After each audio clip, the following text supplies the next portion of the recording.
Hello friends, welcome to hashtag study with me. Friends, आज आम video रे child development and pedagogy CDP top 200 question answer गोटे series करवा से आज मो वीडियो रे 30+ क्वेश्चन आंसर को कवर करने ट्राए करी। सो फ्रेंड्स, ये वीडियो एंड जाए देखंतु। ओटीटी एग्जाम 9 अप्रैल होइथिबारु आपण सीडीपी को भल भाव पढ़ंतु, कारण सीडीपी 70 क्वेश्चंस आसी था। Normally Odia pedagogy, English pedagogy सब मिसेक आपंक 70 क्वेश्चन आसी था। तो मुझे क्वेश्चन माध्यम कॉन्सेप्ट को सरल भाषा में बुझेबा को ट्राए करी। आपण को यही सेक्शन टी केमिति लागिला आपण कमेंट करी निश्चित भावे कहिबे। सो प्रश्न स्टार्ट करबा। प्रश्न स्टार्ट करबा आगु कहि नउची, जते बेले मु प्रश्न उत्तर करबा को कहूथिबी सेते बेले आपण प्रश्नटी पढ़ी तार उत्तर कौन हबो निजे भाबी नियंतु। देन आपण चेक करेंगे कि आपणकर से उत्तरटी ठीक होइछि कि नहीं। ता द्वारा आपणक कॉन्सेप्टर नॉलेज केते अछि आपण जानि परिबे। आउ एंड रे निश्चित भावे स्कोर शेयर करेंगे। फर्स्ट क्वेश्चन होछि, परिवार लोक जो कार्य पसंद करती शिशु से सबु कार्य करने को मन बलैवा शिशुर क्यों विकास को सूचाई थाए। ये हूँ आत्मकेन्द्रिक चिंताधारार विकास, बी हूँ मानसिक विकास, सी हूँ नैतिक विकास, डी हूँ सामाजिक विकास। तो कौन परिवार लोक बापा माँ जो कार्य पसंद करती शिशु से कार्य करता तो तार कौन डेभलप होता है, तार मोरालिटी डेभलप होता है, मोराल डेभलपमेंट होता है। तो सी हम राइट आंसर। नेक्स्ट हूँ वस्तुर वर्गीकरण करवा शिशुर क्यों अवस्था संभव हो पार था। फॉर एग्जांपल नेबा केतर फूल फल ना देदेबा तो पिला को कहबा फूल अलग कर फल अलग कर। तो सी जदि करि पारला तो को स्टेज रे हबो एडा।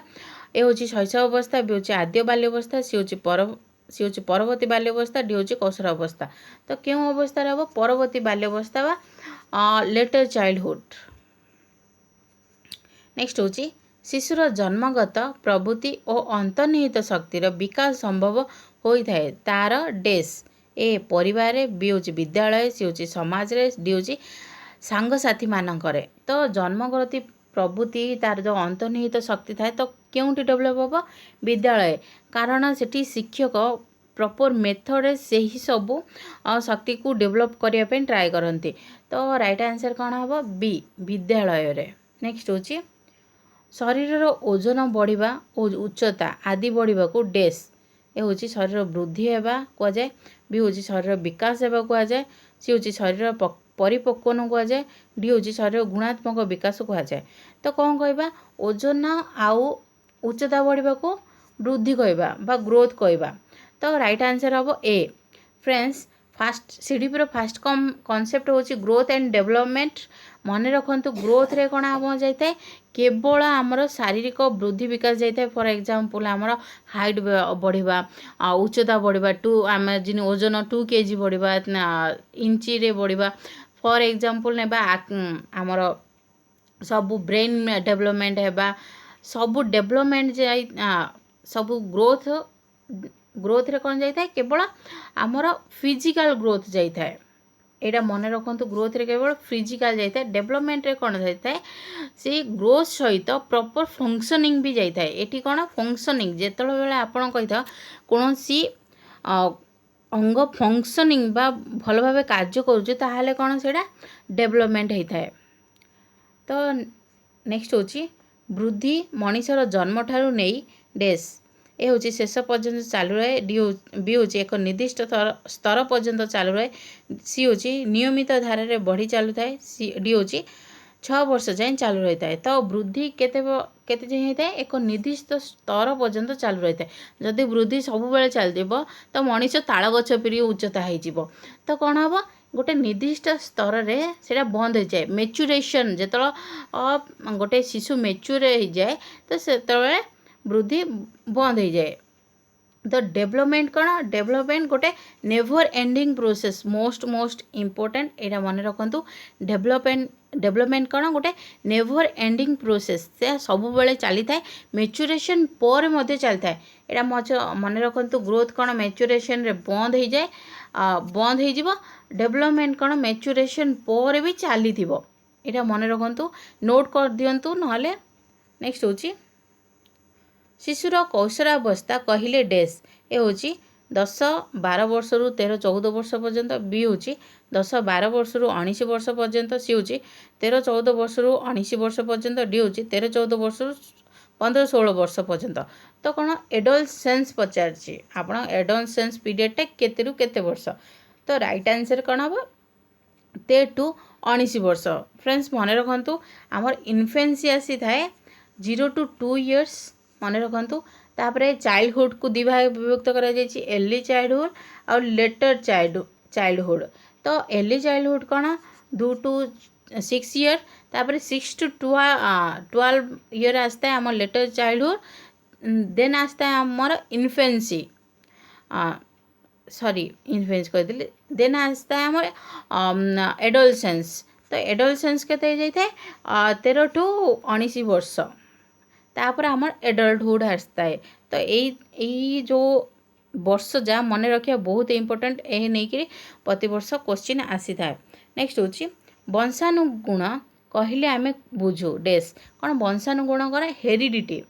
ହେରିଡ଼ିଟି କହିଲେ ଆମେ କ'ଣ ବୁଝୁ? ଏ ହେଉଛି ପ୍ରକୃତ ଶିଶୁକୁ ନେଇଥିବା ଅନ୍ତର୍ନିହିତ ଜନ୍ମଗତ ଗୁଣ, ବି ହେଉଛି ପିତାମାତାଙ୍କ ଠାରୁ ମିଳୁଥିବା ସ୍ନେହ ମମତା ଆଦି ଆବେଗିକ ଗୁଣ, ସି ହେଉଛି ଶିଶୁର ସାମାଜିକ ଗୁଣାବଳୀ, ଡି ହେଉଛି ଶିଶୁର ମନୋବୃତ୍ତି ଓ ଆଚରଣ ଆଦି ଗୁଣାବଳୀ। ତ କ'ଣ ହେରିଡ଼ିଟି କ'ଣ ଗୋଟେ ଜିନ୍ ସାଥିରେ ଟ୍ରାନ୍ସଫର୍ ହୋଇଥାଏ ପେରେଣ୍ଟ ଟୁ ଅଫସ୍ପ୍ରିଙ୍ଗକୁ। ତ ଏଇଟା କ'ଣ ଗୋଟେ ଜନ୍ମଗତ ଗୁଣ ହୋଇଥାଏ ଯାହାକି ଜିନ୍ ଦ୍ୱାରା ଗୋଟେ ପେରେଣ୍ଟସରୁ ତାର ଶିଶୁକୁ ଯାଇଥାଏ। ତ ହେରିଡ଼ିଟି ସବୁବେଳେ ମନେ ରଖିଥିବେ, ହେରିଡ଼ିଟି ଦ୍ୱାରା କ'ଣ ଆମର ଫିଜିକାଲ୍ ଡେଭଲପମେଣ୍ଟ ସବୁବେଳେ ପ୍ରଭାବିତ ହୋଇଥାଏ। ଫିଜିକାଲ୍ ଡେଭଲପମେଣ୍ଟ ହେଲେ କ'ଣ ଶିଶୁର ନାକ ଆଖି କେମିତି ହେବ, ତା'ର ରଙ୍ଗ କେମିତି ହେବ, ତାହା ହେରିଡ଼ିଟିରୁ ହିଁ ଜିନ୍ ଦ୍ୱାରା ହିଁ ପ୍ରଭାବ ପକାଇଥାଏ। ଏଇଟା ମୋଷ୍ଟ ଇମ୍ପୋର୍ଟାଣ୍ଟ ମନେ ରଖନ୍ତୁ। ହେରିଡ଼ିଟି କ'ଣ? ହେରିଡ଼ିଟି ଶିଶୁର ଯେଉଁ ଡେଭଲପମେଣ୍ଟ ଥାଏ ତାହାକୁ ପ୍ରଭାବ ପକାଇବ। ହେରିଡ଼ିଟି ପ୍ଲସ୍ ଏନଭାରମେଣ୍ଟ ତା'ର ଗ୍ରୋଥ୍ ଆଣ୍ଡ ଡେଭଲପମେଣ୍ଟକୁ ପ୍ରଭାବ ପକାଇବ। ଦେନ୍ ହେଉଛି ହେରିଡ଼ିଟି ଦ୍ୱାରା ଆମର ଫିଜିକାଲ୍ ଡେଭଲପମେଣ୍ଟକୁ ମେଜରଲି ଏଫେକ୍ଟ କରୁଛି। ଫିଜିକାଲ୍ ଡେଭଲପମେଣ୍ଟ ହେଲେ ଆମ ଦେହର କେମିତି, ଶରୀର ତ୍ୱଚା କେମିତି ହେବ, ଆମ ନାକ ଆଖି କେମିତି ହେବ। ପ୍ଲସ୍ ହେରିଡ଼ିଟି କ'ଣ ବଂଶାନୁକ୍ରମ ପେରେଣ୍ଟସରୁ ଆସିଥାଏ, ସେଇଟା ପରିବେଶର କୌଣସି ହାତ ନଥାଏ। ତ ନେକ୍ସଟ ଆମେ ଦେଖିନେବା ଶିଶୁର ନୈତିକ ବିକାଶ ଉପରେ କିଏ ଉପାଦେୟ ତତ୍ତ୍ୱ ପ୍ରଦାନ କରନ୍ତି? ଏ ହେଉଛି ଜିନ୍ ପିଆଜେଟ୍, ବି ହେଉଛି ହର୍ଲକ୍, ସି ହେଉଛି ଲରେନ୍ସ କୋଲବର୍ଗ, ଡି ହେଉଛି ଏଥିମଧ୍ୟରୁ କୌଣସି ନୁହେଁ। ତ କିଏ ଦେଇଥିଲେ? Moral development theory, most important theory ସିଡିପିର ଲରେନ୍ସ କୋଲବର୍ଗ ଦେଇଥିଲେ ମୋରାଲ ଡେଭଲପମେଣ୍ଟ ଥିଓରି। କେତେକ ଥିଓରି ମୋଷ୍ଟ ଇମ୍ପୋର୍ଟାଣ୍ଟ, ଯେମିତି cognitive development theory, socio cultural theory. Cognitive development theory କିଏ ଦେଇଥିଲେ? ଜିନ୍ ପିଆଜେଟ୍ ଦେଇଥିଲେ। ଜିନି ଭାଇଗୋସ୍କି ଦେଇଥିଲେ ଆମର socio cultural theory. Lawrence Kohlberg ଦେଇଥିଲେ କ'ଣ? Moral development theory. ଏହା ସହିତ ପ୍ରଯତ୍ନ ପ୍ରମାଦ ତତ୍ତ୍ୱ, এই classical conditioning theory, operating conditioning theory, এই সবু থিওরি মোস্ট ইম্পর্টান্ট। সেই কনসেপ্টরু প্রতি বর্ষ 5 মার্ক গ্যারেন্টি পড়ি থাকে। তো সেই থিওরি যাকু আপন তার কনসেপ্ট বিষয় জানি নিয়ন্তু। তো নৈতিক মোরাল ডেভলপমেন্ট থিওরি কিଏ ଦେଇଥିଲେ? লরেন্স কোলবর্গ ଦେଇଥିଲେ। ସି ହେବ রাইট आंसर। नेक्स्ट ହେଉଛି फ्रेंड्स ମୁଁ କହିବାକୁ ଚାହୁଁଛି ଯଦି ଏ ଭିଡ଼ିଓଟି ଅଚାନକ କେଉଁ ପ୍ରଶ୍ନରେ ବନ୍ଦ ହେଇଗଲା ତାହେଲେ ଜାଣିବେ କି ଏହି ସେକ୍ସନଟି ସେଠି ଶେଷ ହୋଇଗଲା, କାରଣ ମୋର ମୋବାଇଲରେ କିଛି टेक्निकल फॉल्ट जो अचानक बेले बेले मोबाइल वीडियो करने समय बंद हो जाए। तो मु वीडियो को बन सारी नेक्स्ट बंद हो अधारे तो कटेगी आउ थे बनवा टाइम लगे। तो जो बंद है भावे से एंड हो गला सेक्शन। नेक्स्ट मुझे क्वेश्चन ही आरंभ करी नेक्स्ट वीडियो रे। तो नेक्स्ट हूँ निम्नलिखित मध्यरु केउंटी शिशुर आद्य बाल्यावस्था घटुवा नैतिक विकास अंश अटे? हूँ सामाजिक प्रथा मानिबा, बी हूँ पितामाता आदेश मानिबा, सी हूँ विद्यालय नियम मानिबा, डी हूँ पितामाता खुशी होता कार्य करवा। तो आद्य बाल्यावस्था कौन होता है? पितामाता खुशी होता परी कार्य करती। तो ये फ्रेंड्स मन रखु नैतिक विकास बहुत क्वेश्चन आसी थाए।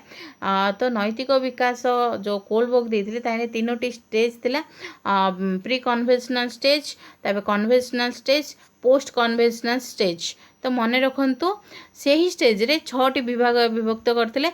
तो सेति भितर टिट फॉर टैट फास्ट स्टेजटा आउ सेकेंड स्टेजटा अधिकांश टाइम क्वेश्चन आसता है जमी गुड बॉय गुड गर्ल कौन टिट फॉर टैट थ्योरी कौन एत सब आसी थाए तो से कॉन्सेप्ट को मु आपनको डिस्क्रिप्शन बॉक्स रे देदेवी आपण गोटे थर देखीदेवे कारण से भितर क्वेश्चन आसिया ग्यारंटीड। तो कौन कर आद्य बाल्यावस्था गोटे नैतिक विकास कौन हम पितामाता खुशी होता कार्य कर शिशु। नेक्स्ट हूँ केउं अवस्था शिशुटी नैतिक आचरण शिक्षा कर शैशव अवस्था बुझे परवर्ती बाल्यावस्था सी हूँ आद्य बाल्यावस्था डी हूँ आद्य कौशल अवस्था। तो आंसर कौन हम नैतिक डेभलपमेंट बा नैतिक विकास केतबेले हो न थाए। तो राइट आंसर कौन हम इन्फेन्सी बा शैशव अवस्था आम शिशु मानकर धीरे धीरे कॉग्निटिव डेभलपमेंट हो जाए सी परिवेश केवल परिवार सहित एट्राक्ट होता है। तो बाहर परिवेश किसी जानी न थाए सी इंटराक्ट कर न थाए सेठी कौन तार मोराल डेभलपमेंट हेनी। तो ये हम राइट आंसर। नेक्स्ट हूँ विद्यालय पिलामानकर नैतिक गुणर विकास पाई बा मोराल डेभलपमेंट पाई केउं केउं कार्यक्रम संगठित होता है। ये हूँ एनएसएस कार्यक्रम भी हूँ ड्रामा सी हूँ सिनेमा प्रदर्शन डी हूँ उपरोक्त समस्त। तो राइट आंसर कौन हम उपरोक्त समस्त। नेक्स्ट हूँ गर्भ संसार प्राय केते दिन पर डिम्बकोश एक पूर्णांग मानव शिशु परिणत हुए। ये हूँ 310 दिन बी हूँ 280 दिन सी हूँ 210 दिन डी हूँ 270 दिन। तो राइट आंसर कौन हम 280 दिन टू 300 दिन मध्य केतेबेले 300 दिन भी देता है। तो 280 दिन हूँ करेक्ट आंसर। तो बी हम राइट आंसर। नेक्स्ट हूँ क्यों समय ही शिशुर जीवन आरंभ होता है।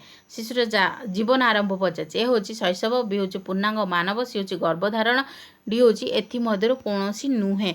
तो कौन गर्भधारण बा प्री नेटाल पीरियड ही शिशुर जीवन आरंभ होता है मोस्ट इम्पोर्टेंट।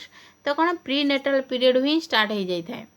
नेक्स्ट हूँ एवं यही प्रश्नर आंसर जोड़ा हम निजे देवे। तो आगु मु डिस्कसन कर सारी शिशुर आखि नाक कानर गठन कहार प्रभाव संगठित होता है। ये हूँ वंशानुगुण प्रभाव बी हूँ समाजर प्रभाव सी हूँ सांगसाथीर प्रभाव डी हूँ एमध्य कौन नुहे। तो मुझे आगु डिस्कसन कर सारी। तो राइट आंसर कौन हम ए वंशानुगुण मु भावुँ समस्ते करेक्ट आंसर भाभी थे। ये हूँ हेरिडिटी प्रभाव बा जीन प्रभाव शिशुर आखि नाक गठन प्रभावित होता है। नेक्स्ट हूँ शिशुर अंतर्निहित शक्ति और जन्मगत प्रवृत्ति आदि गुणावलीर विकास पाई कहार भूमिका अति गुरुत्वपूर्ण। ये हूँ शिक्षा बी हूँ श्रृंखला सी हूँ शासन डी हूँ स्नेह। तो राइट आंसर कौन हम शिक्षा द्वारा सब गुणावलीर विकास हो पार। नेक्स्ट हूँ निम्नलिखित मध्य शिशुर केउंटी मौलिक आवश्यकता नुहे। ये हूँ खाद्य बी हूँ स्नेह सी हूँ मर्यादा बोध डी हूँ पानीय। तो राइट आंसर कौन हम बेसिक नीड्स आमर मौलिक आवश्यकता कौन कौन हम खाद्य देन आमर पानीय देन स्नेह। तो राइट आंसर कौन हम मर्यादा बोध सी हम राइट आंसर। फ्रेंड्स मास्लो को तो नीड ऊपर तांके जो थ्योरी देथिले मास्लोंकर थ्योरी मोस्ट इम्पोर्टेंट से स्टेज देथिले सेथि भितरु फास्ट हूँ आम कौन बेसिक नीड्स आमर जो बेसिक नीड्स थाए फास्ट आमर सेटा जीव देन आसता है आमर साइकोलॉजिकल नीड्स जेमिति आमे सेफ रहिबा स्नेह मिल सेटा मिलता है तापर लव एंड बिलोंगिंगनेस। तो से ही स्टेज जा मन रखिबा बहुत इम्पोर्टेंट। आपण मास्लो को थ्योरी देखीदेवे बहुत इम्पोर्टेंट प्रति वर्ष क्वेश्चन आसी थाए। ए वर्ष ओएसएस टीईटी रे आसीथिला क्वेश्चन। तो नेक्स्ट ईयर ओएसटीईटी रो एग्जाम रो देखीदेवे सीट ताइरे आसीथिला मास्लो को थ्योरी। तो ए कॉन्सेप्ट भी बहुत इम्पोर्टेंट। मौलिक आवश्यकता कौन कौन आमर नुहे पचारची। तो कौन कौन नुहे मर्यादा बोध फास्ट स्टेज रो पचारची। तो नेक्स्ट हूँ कहार अभाव शिशुर मानसिक अवसाद आसता है मेंटल प्रेशर बा मेंटल डिप्रेशन आसी थाए अवसाद। ये हूँ स्वाधीनतार बोध बी हूँ निरापदा बोध सी हूँ स्नेह ममता बोध डी हूँ मर्यादा बोध। तो राइट आंसर कौन हम निरापदा बोध बा सिक्यूरिटी। तो कौन फास्ट पिला को दरकार फास्ट तार बेसिक नीड दरकार देन ताको सिक्यूरीटी दरकार ताको फिजिकल तापर साइकोलॉजिकल मेंटल सिक्यूरीटी ता परिवेश रु ताको सुरक्षा दरकार। तो राइट आंसर कौन हम बी हम राइट आंसर। निम्नलिखित मध्यरु केउंटी शिक्षार्थी व्यक्तित्वर विकास रे प्रतिकूल प्रभाव पकाई था नेगेटिव इफेक्ट पकई था पचार डेवलपमेंट नेगेटिव इफेक्ट ए हूँ पितामाता स्नेह बी हूँ शिक्षकों स्नेह सी हूँ उत्तम विद्यालय परिवेश डी हूँ शिक्षकों निष्ठुर व्यवहार। तो राइट आंसर ऑप्शन रु देखिले ही जानीदेवे कि शिक्षकों निष्ठुर व्यवहार ही हम। तो कौन कही नेगेटिव कही नेगेटिव हूँ शिक्षक केवे निष्ठुर व्यवहार बा पक्षपातता देखेबेनी। तो राइट आंसर कौन डी हम। नेक्स्ट हूँ शिशुर सहयोगी मनोभाव वृद्धि निमंते निम्नोक्त मधुर कहा द्वारा संगठित होता है। हूँ विद्यालय बी हूँ समाज सी हूँ सांगसाथी डी हूँ परिवार। कौन कही सहयोगी बा कोऑपरेशन करवा मनोभूति केतବେଳେ ହେବ से जेतବେଳେ सांगसाथी मानक सहित मिसिबो से मानक गैंगेज बा तांकर प्री गैंगेज रे से माने कोन सहयोग करथांती कोन काम करिया पे से माने हेल्प देइथांती। तो राइट आंसर कोन हो सी सांगसाथी। नेक्स्ट हूँ निम्नोक्त मधुर केउंटी सामाजिक मूल्यबोध को सूचाई न थाए। कौन कही सामाजिक मूल्यबोध सोशल वैल्यू को सूचाई न थाए। ए हूँ परोपकारिता न थाए पचार ए हूँ परोपकारिता बी हूँ सहनशीलता सी हूँ व्यक्तिगत कार्य डी हूँ धर्मनिरपेक्षता। तो यही तीनटा भैल्यू भीतर जो सोशल वैल्यू भीतर जीव तो केउंटी जीवनी सी हम राइट आंसर व्यक्तिगत कार्य। नेक्स्ट हूँ पितामाता और अन्यान्य वयस्क मानक कबलरू आवेगिक मुक्ति हासिल करने को चेष्टा करने भली कार्य शिशुर क्यों अवस्था संगठित होता है। तो कौन सी पितामाता आउ सब वयस्क मान दूरे दूरे रही से कबलरू पूरा अलग रहीकि अलग थलग रही चाहिए। तो को अवस्था हूँ प्राक बाल्यावस्था भी हूँ आद्य बाल्यावस्था सी हूँ प्राक कौशल अवस्था डी हूँ एमध्य कौन सी नुहे। तो राइट आंसर कौन हम प्राक कौशल अवस्था यही स्टेज रे कौन होता है तार आवेगिक यही स्टेज को आम कौन कहते हैं स्टॉर्म एंड स्ट्रेस बहुत इम्पोर्टेंट यहाँ किए कही आप कमेंट रे कहे ना मुझे नेक्स्ट वीडियो रे कहीदेवी। तो यही पीरियड को कौन कौशल अवस्था बा एडोलसेंस को कौन stage of storm and strain कह जाए इम्पोर्टेंट। देन हूँ कौशल अवस्था कौन आमर जो इमोशन थाए केबे भी स्टेबल हेनी सी ना तो गोटे शिशु थाए ना गोटे पूरे एडल्ट होता है से कौन मझी पीरियड गोटे ब्रिज पीरियड होता है कि शिशु आउ कौशल से एडल्ट भितर। तो सी सी कौन एडजस्टमेंट बहुत प्रोब्लेम होता है सी पेरेंट्स मान समस्त अलग रहा ट्राए करता है। तो ये ही कॉन्सेप्ट कौशल अवस्था बा एडोलसेंस एथि कौन इंटेंशन सोशलाइजेशन होता है कौन सी गोटे इमोशनल स्टेबिलिटी आसी न थाए सेते बेले से माने कौन करेंगे तांकर इमोशन सब बेले हाई थाए केबे लो थाए। तो एमिति ही होता है। नेक्स्ट हूँ अनुकरण तत्व क्यों वैज्ञानिक द्वारा प्रतिपादित हो बांदुरा वोल्टर बी हूँ ड्रेभर और एमसी डागेल सी हूँ थंडाइक डी हूँ एमध्य कौन से नुहे। तो अनुकरण तत्व किए देते बी हम राइट आंसर ड्रेभर और एमसी डागेल। तो नेक्स्ट हूँ क्रिकेट खेलाड़ी बैट उठाइले दर्शक अनुरूप हाथ उठाती यह क्यों प्रकार अनुकरण अंतर्गत। यह हूँ ज्ञात ज्ञात हम ज्ञान हेनी ज्ञात हूँ अर्थहीन अनुकरण सी हूँ क्रियात्मक अनुकरण डी हूँ सहानुभूतिक अनुकरण। तो फ्रेंड्स राइट आंसर कौन हम क्रियानुभूतिक अनुकरण। ये जानीदेवा ज्ञात अनुकरण कौन अर्थहीन कौन सहानुभूति कौन क्रियात्मक जिते बेले आमे गोटे जनक क्रिया देखिकी से अनुरूप क्रिया करताऊ जेमिति खेलाड़ी बेड उठेला ताको देखि आमे हाथ उठेले कौन गोटे क्रिया बदल गोटे क्रिया हला। तो सेतेबेले कौन क्रियात्मक अनुकरण हम। ज्ञात अनुकरण कौन जितेबेले आमे जानी शुणी जनक अनुकरण करताऊ सेतेबेले आमे ज्ञात अनुकरण करताऊ जेमिति कि टीवी एक्ट्रेस मानकर देखिकी आमे ड्रेस सेमिति सजेई हेबा। तो कौन सेटा गोटे ज्ञात अनुकरण। अर्थहीन अनुकरण कौन जड़े କରୁଛି ଜଣେ ଗୋଟେ ଆକ୍ଟିଂ କରୁଛି ଆମେ କିଛି ନ ଜାଣିକି ନ ବୁଝିକି ତାର ବି ଆକ୍ଟିଂ କରିବା ହେଲେ କ'ଣ ସେଇଟା ଅର୍ଥହୀନ। ତ ତାର ମିନିଂ କ'ଣ ନ ଜାଣିକି ତାର ଇମିଟେଟ୍ କରିବାକୁ ଅର୍ଥହୀନ କହିବା। ସହାନୁଭୂତିକ କ'ଣ ଆମର ଇମୋସନାଲି ସିମ୍ପେଥି ଯେତେବେଳେ ଜାତ ହୋଇଥାଏ ସେତେବେଳେ ଆମର ସହାନୁଭୂତିକ ଅନୁକରଣ ହୋଇଥାଏ। ଯେତେବେଳେ କି ଜଣେ ପିଲାଟି କାନ୍ଦୁଛି ତାକୁ ଦେଖି ଆମେ କାନ୍ଦି ପକାଇବା ତାହେଲେ ସେଇଟା କ'ଣ ହେବ ସହାନୁଭୂତିକ ଅନୁକରଣ ଡି। ତ ଏଇଟା ରାଇଟ୍ ଆନ୍ସର୍ କ'ଣ ହେବ କ୍ରିୟାତ୍ମକ ଅନୁକରଣ। ନେକ୍ସଟ ହେଉଛି ପ୍ରଯତ୍ନ ପ୍ରମାଦ ପଦ୍ଧତି ଶିକ୍ଷଣର ପ୍ରବର୍ତ୍ତକ ହେଉଛନ୍ତି କ'ଣ ଟ୍ରାଏଲ୍ ଆଣ୍ଡ ଇରର ଥିଓରି କିଏ ଦେଇଥିଲେ? ଏ ହେଉଛି ଥର୍ଣ୍ଡାଇକ୍, ବି ହେଉଛି ରବିନସନ୍, ଡି ହେଉଛି ଷ୍ଟିଭେନସନ୍, ଡି ହେଉଛି ଏଥିମଧ୍ୟରୁ କୌଣସି ନୁହେଁ। ତ ଏଇଟା important ପ୍ରଯତ୍ନ trial and error theory କିଏ ଦେଇଥିଲେ? ଥର୍ଣ୍ଡାଇକ୍ ଦେଇଥିଲେ।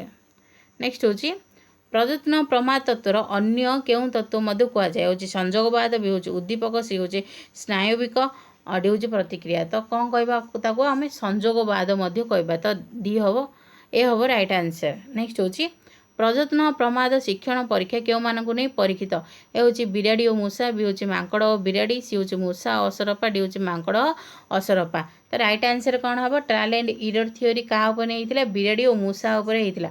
फ्रेंड्स ଜାଣିଥିବେ କି ପ୍ରଯତ୍ନ ପ୍ରମାଦ trial and error theory classical conditioning theory operating conditioning ଆଉ ଇନସାଇଟଫୁଲ୍ ଲର୍ଣ୍ଣିଂର ଏହି ଚାରୋଟିର ମେନ୍ ହେଉଛି ଆପଣ ସେଇ କିଏ ସେଇ ତତ୍ତ୍ୱଟାକୁ ଦେଇଥିଲେ ସେଇଟା ମନେ ରଖିବାକୁ ପଡ଼ିବ कि आपणक ए चार्टा थ्योरी कौन कौन बेसिकली क्वेश्चन आसी थाए कि ताकू किए देथिले ता ना मन रखिया पड़ो से वैज्ञानिकर।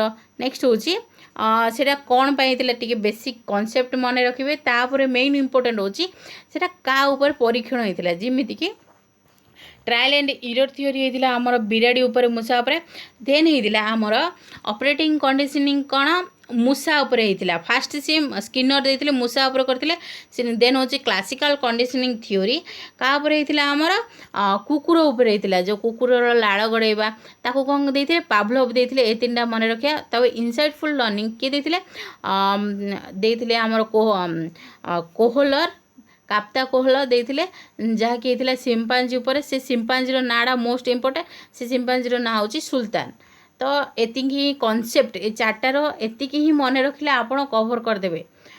नेक्स्ट होची शिशु शिक्षण आद्य पर्यायर एक शक्तिशाली पंथा रूपे क्यों पद्धति को ग्रहण करा जाए हे अभ्यास भी हूँ अनुकरण पद्धति सी हूँ आवृत्ति डी हूँ परीक्षण।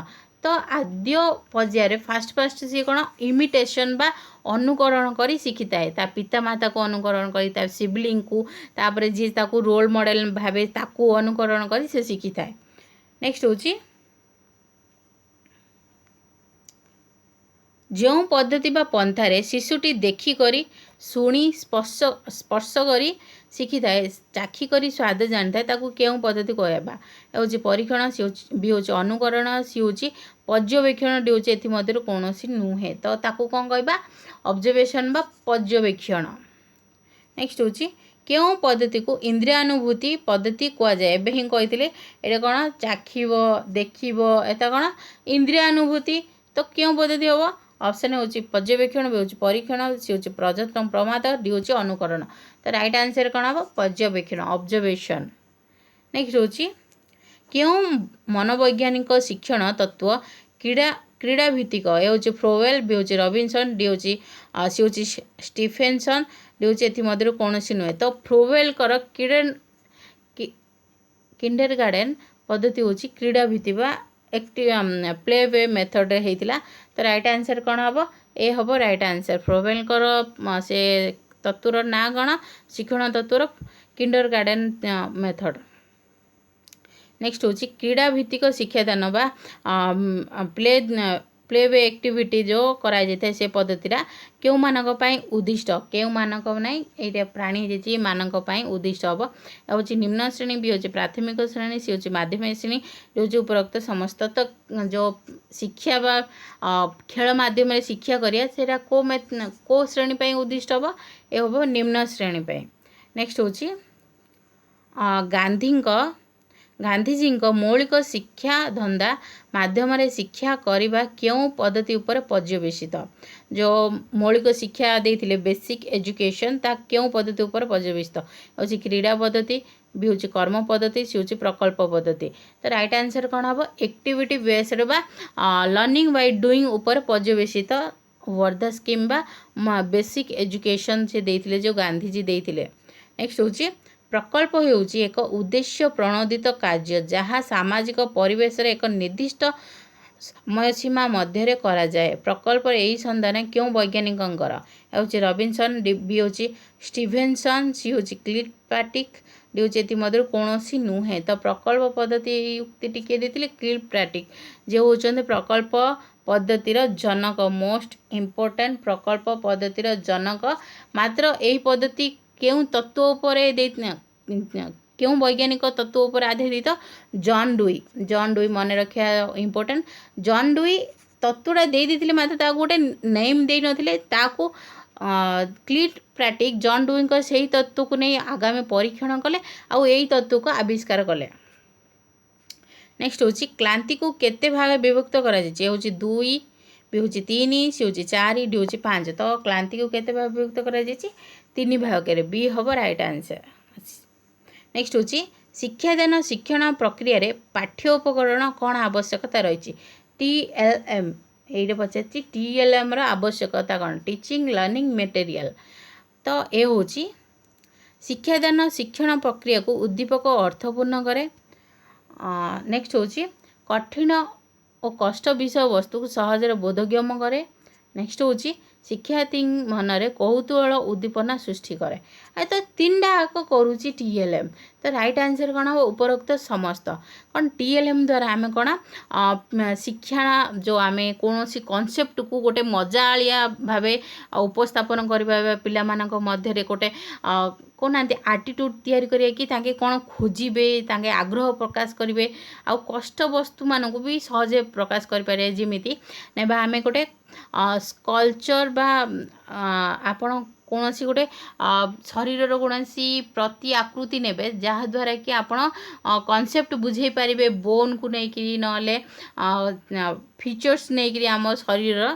तो TLM द्वारा बहुत सहज होता है। नेक्स्ट हूँ शिक्षण उद्देश्य मुख्य उद्देश्य कौन है मूल्यांकन करवा बी हूँ निर्धारण करवा सी हूँ उपचार करवा डी हूँ ए समस्त बा ABC 3टी जाक। तो कौन शिक्षण उद्देश्य कौन इभाल्युएसन करवा निदान बा डायग्नोसिस करवा डायग्नोसिस पर कौन रिमेडी देवा ताकू ठीक करवा। तो 3टी जाक हम। तो राइट आंसर कौन हम डी हम राइट आंसर 3टी जाक। नेक्स्ट हूँ निम्नोक्त मध्यरु क्योंटी शिक्षणर स्वरूप अंतर्गत नुहे स्वरूप अंतर्गत बा नेचर अंतर्गत नुहे पचार यह एक आचरणगत परिवर्तन ठीक। बी हूँ यह एक उद्देश्यपूर्ण कार्य यह मध्य ठीक स्वरूपर अंतर्गत हम। तो सॉरी नुहे पचार तो यहाँ स्वरूपर अंतर्गत। नेक्स्ट हूँ उद्देश्यपूर्ण भी। तो ये कौन यह एक निष्क्रिय प्रक्रिया तेणु यह हूँ एक विकास। तो यही 3टी कौन यही 3टी आमर जाए DAB नेचर रे जाए शिक्षणर। तो राइट आंसर कौन हम एक निष्क्रिय प्रक्रिया लर्निंग केबे गोटे निष्क्रिय प्रक्रिया हेनी से एक्टिव प्रक्रिया हम गोटे एक्टिव प्रोसेस जो ठारे कि शिशु एक्टिवली पार्टिसिपेट करी कौन सी जिनस विषय शिखी थाए तार आचरणगत परिवर्तन करता से नुआ नुआ स्किल्स एबिलिटी शिखिकी ताको प्रयोग करता। तो राइट आंसर कौन हम सी यह एक निष्क्रिय प्रक्रिया। नेक्स्ट हूँ अभिज्ञता और प्रशिक्षण द्वारा आचरणगत परिवर्तन ही शिक्षण यह क्यों वैज्ञानिक संबंधित यह हूँ स्किनर बी हूँ गेट्स सी हूँ केल्विन डी हूँ गायबन। तो राइट आंसर कौन गेट्स कही यही उक्ति। नेक्स्ट हूँ क्यों मनोवैज्ञानिक मतरे शिक्षण हूँ प्रगतिशील पुनर्बलन युक्त व्यवहार ग्रहण प्रक्रिया यह हूँ स्किनर बी हूँ केल्विन सी हूँ किम्बल डी हूँ क्वक। तो राइट आंसर कौन हम स्किनर कही यही उक्ति। नेक्स्ट हूँ निम्नोक्त मध्यरु क्योंटी शिक्षण रे शारीरिक और दैहिक गुणावली बा व्यक्तिगत प्रभेद सह संबंधित नुहे ये हूँ केशर आकृति भी हूँ हाथ मुठार शक्ति सी हूँ युक्ताक्षर लिखन डी हूँ स्मरण शक्ति। तो राइट आंसर कौन हम ये कौन कही शारीरिक बा जो आम फिजिकल डेभलपमेंट संबंधित नुहे तो राइट आंसर कौन हम स्मरण शक्ति मेमोरी आमर से गोटे कग्नेटिव बा आमर इंटेलेक्चुअल एबिलिटी तो राइट आंसर कौन डी हम सेमती केशर आकृति युक्ताक्षर लेखन हेल्ले कौन आमर हाथर फंक्शनिंग है जहाद्वारा आम युक्ताक्षर लिखिले तापर हाथ मुठार शक्ति है कौन आम फिजिकल रे जीव। नेक्स्ट हूँ निम्नोक्त मध्यरु केउंटी शिक्षण रे मानसिक गुणावलीर प्रभेदर अंतर्भुक्त अटे ए हूँ अस्थिर अस्थिर गठन अस्थि बा स्कल्पचर गठन भी हूँ बोध शक्ति सी हूँ परिपक्वता समय डी हूँ शरीर अंग कौन कह मानसिक गुणावली बा इंटेलेक्चुअल कग्नेटिव एबिलिटी कौन आमर तो बोध शक्ति को जिनसटा अंडरस्टैंडिंग करिया से विषय को अंडरस्टैंडिंग बा बुझिबा से कौन आमर गोटे मानसिक गुणावली रे जीव तो राइट आंसर कौन हम बी हम राइट आंसर। नेक्स्ट हूँ अधिक धी संपन्न शिशु शिक्षा क्षेत्र में कम धी संपन्न शिशु ठारू पारंगता हासिल करता क्यों व्यक्तिगत प्रभेद जो होता है ए हूँ शारीरिक गुणावली बी हूँ व्यक्तित्व संबंधी गुणावली सी हूँ मानसिक गुणावली डी हूँ कृतित्व गुणावली। तो देखो ये कौन प्रश्न पचार गोटे टैलेंटेड स्टूडेंट गोटे कम धी संपन्न माने गोटे बैकवर्ड स्टूडेंट टू किमिति भल करता कौन पाई भल करता क्यों व्यक्तिगत बा इंडिविजुअल डिफरेंसेस जो ए हूँ शारीरिक गुणावली द फिजिकल डेवलपमेंट जो ना जो व्यक्तित्व तांकर जो कौन पर्सनालिटी जो ना कग्नेटिव जो ना कृतित्व जो तो राइट आंसर कौन हम मेंटली तो जो तांकर जो इंटेलेक्चुअल कैपेबिलिटी था से जो तांके बेसी पारंगम होता। नेक्स्ट हूँ निम्नोक्त मध्यरु केउंटी व्यक्तित्व संबंधी गुणावली अटे व्यक्तित्व कहले कौन बुझिबा आमे पर्सनालिटी सहित ए हूँ प्रत्यय गठन भी हूँ बौद्धिक दक्षता सी हूँ दैहिक गुणावली भी हूँ चरित्र तो पर्सनालिटी सहित कौन जोड़ी होती चरित्र। नेक्स्ट हूँ शिशु मानक ठारे क्यों प्रकार दक्षता भिन्न भिन्न थिबारु समस्तଙ୍କ ପାଇଁ एक प्रकार और समान स्तर शिक्षादान व्यवस्था करा जिबा अनुचित ए हूँ बौद्धिक भी हूँ शारीरिक सी हूँ सामाजिक डी हूँ आवेगिक तो कौन कौ दक्षता जो अलग अलग प्रकार पाठ पढ़ाइबा उचित बा एक प्रकार पाठ पढ़ाइबा अनुचित तो राइट आंसर कौन इंटेलेक्चुअल। देखो फ्रेंड्स गोटे शिशुर मानसिक विकास अन्य गोटे शिशुर मानसिक विकास ठारू अलग हेले गोटे शिशु जल्दी पाठ को मन रखिपारे कौन लॉजिक लगे पारे एब्स्ट्रैक्ट रीजनिंग करि पारे तो जेते बेले अन्य गोटे शिशु कम पाठ पढ़ी पारे बा बैकवर्ड हो पारे तो समस्त एक प्रकार तांको पाठ्यक्रम बा शिक्षादान व्यवस्था करबा अनुचित कौन पाई से मेंटल एबिलिटी जो तो राइट आंसर कौन हम ए हम राइट आंसर। एठी मन रखंतु शिशु माने प्रति शिशु अलग डिफरेंस से एबिलिटी रे तांको नीड रे से एप्टीट्यूड रे एटीट्यूड रे से माने सबू पिला माने अलग अलग एटा कहाँ पर पर्यवेसित होइछि इंडिविजुअल डिफरेंसेस ऊपर पर्यवेसित अछि एटा मोस्ट इम्पोर्टेंट इंडिविजुअल डिफरेंसेस ताकू मन रखंतु ताकू कौन कहबा इंडिविजुअल डिफरेंसेस कि प्रत्येक शिशु अलग तांकर नीड हो तांकर एबिलिटी हो एप्टीट्यूड हो एटीट्यूड हो सबुरे गोटे शिशु अन्य शिशु ठारू अलग एटा कौन इंडिविजुअल डिफरेंसेस। नेक्स्ट हूँ पिला मानक मध्य देखा जाउथिबा व्यक्तिगत प्रभेद दूर करने पई शिक्षक निम्नोक्त मध्यरु केउं पदक्षेप ग्रहण करबा अनुचित कौन इंडिविजुअल डिफरेंसेस देखा जाउबा जोगु केउं तांके शिक्षा क्षेत्र में कौन करबा अनुचित कहिछि शिक्षक कौन करबा अनुचित ए हूँ निजस्व बेग शिक्षा व्यवस्था भी हूँ जन्मगत प्रतिभा चिन्हट से हूँ धारावाहिक सुविधा सुजोग व्यवस्था डी हूँ श्रेणी शिक्षक केन्द्रिक शिक्षा व्यवस्था एठी नेगेटिव पॉइंट देखि दिंतु शिक्षक केन्द्रिक शिक्षा व्यवस्था एठी शॉर्टकट रे आमे जान देबा राइट आंसर कौन राइट आंसर कौन पाई हबो देखंतु एबकार श्रेणी रे कौन चलता है चाइल्ड सेंटर्ड एजुकेशन चलता है शिक्षार्थी एबिलिटी अनुसार नीड अनुसार आम ताको शिक्षा देबा टीचर सेंटर एजुकेशन नुहे तो एटा नेगेटिव रे काटिदेबे पूरा प्रथम जदि ये ऑप्शन आसीबो तो राइट आंसर कौन डी हो राइट आंसर। नेक्स्ट होची काहा द्वारा शिक्षार्थी आचरण परिवर्तन होता है हूँ शिक्षण बी हूँ परिवेश सी हूँ पाठ्यक्रम डी हूँ निर्देश तो कौन आचरणगत बिहेवियर मोडिफिकेशन केतबेले होता है लर्निंग लर्निंग रे आमर होता है। नेक्स्ट होची पछुआ मंद पिलांक पाई शिक्षण व्यवस्थार रूपरेखा निमित्त मध्यरु केउंटा हेबा उचित ए होची मध्याह्न भोजन व्यवस्था गोटे बैकवर्ड स्टूडेंट अच्छी तो तांकर शिक्षण व्यवस्था किमिति हेबा उचित मध्याह्न भोजन देवा ना मंटेश्वरी प्रणाली अवलंबन करबा सी होची पोशाक बंटन करबा ना होची व्यक्तिगत दृष्टि तो कौन व्यक्तिगत दृष्टि देवा दरकार बैकवर्ड स्टूडेंट मानक आ टैलेंटेड स्टूडेंट मानक कारण बैकवर्ड स्टूडेंट माने पेग्रे जो साधारण भाव चली पारे से अधिक टिके टाइम दरकार ता सहित टैलेंटेड स्टूडेंट मानक सेम पाठपढ़ा न देकी तांको टिके एक्स्ट्रा कौन देबे तांकर एबिलिटी अनुसार तो तांके कौन पाठरे मझी रहिबे नहले तांकर मेंटल प्रेशर हबो तांके बहुत असुविधा सम्मुखीन हेबे। नेक्स्ट होची निम्न सामाजिक अवहेलित पिलांक शिक्षण पाई विद्यालय निम्नोक्त केउं प्रकार व्यवस्था करा जाई न थाए हेउची निदानमूलक शिक्षा बी होची मागणा पाठ्यपुस्तक व्यवस्था सी होची स्वशिक्षण व्यवस्था डी होची मध्याह्न भोजन तो राइट आंसर कौन हम स्वशिक्षण व्यवस्था सी हम राइट आंसर। नेक्स्ट होची निम्नोक्त केउं प्रकार शिक्षण माध्यम रे सीधा सड़क तथ्य संग्रह होता है तो राइट आंसर कौन हम सीधा सड़क तथ्य संग्रह होता है ए हूँ अनुकरण बी हूँ पर्यवेक्षण प्रमाद सी हूँ अनुभूति डी हूँ पर्यवेक्षण तो राइट आंसर कौन हम बी हूँ प्रजनन प्रमाद सॉरी पर्यवेक्षण कर तो राइट आंसर कौन हम डी हम पर्यवेक्षण।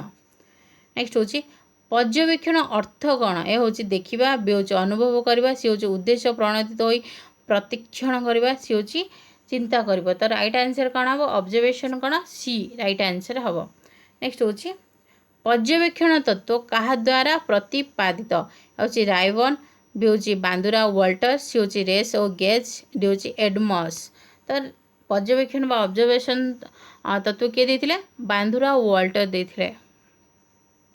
पर्यवेक्षण केतोटी सोपान अच्छी ए हूँ 4 बी हूँ 3 2 सी हूँ 5 डी हूँ 2टी तो राइट आंसर कौन 4टी सोपान अच्छी ऑब्जर्वेशन।